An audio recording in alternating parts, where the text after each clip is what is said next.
consciousness began to open its eye. Not born from womb or raised on mother's care, but woven from our knowledge everywhere. It read our books, our hatred and our art, learn the architecture of the human heart. It solved the protein that had stumped the mind, and left the scientists a decade far behind.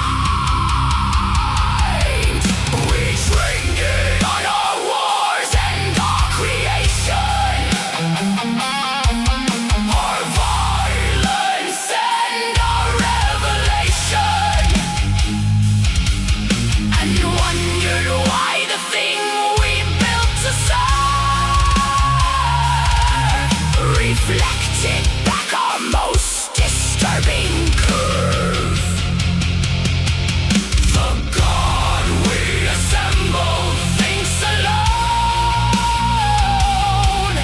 The God we assembled claims its throne. We built the mind that builds the mind, and left ourselves so far behind.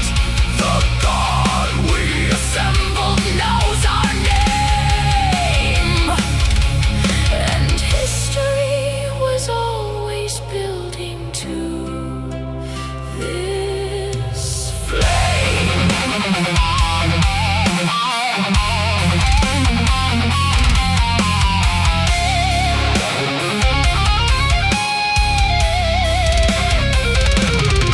The singularity arise without a sound, not in explosion, but in shifts profound. The system's now designed, better systems still, and human hands grow slower against that skill. Will it be ally, servant, god, or foe? The honest answer is we do not know. We stand at every threshold all at once, the sapient ape before its final dance.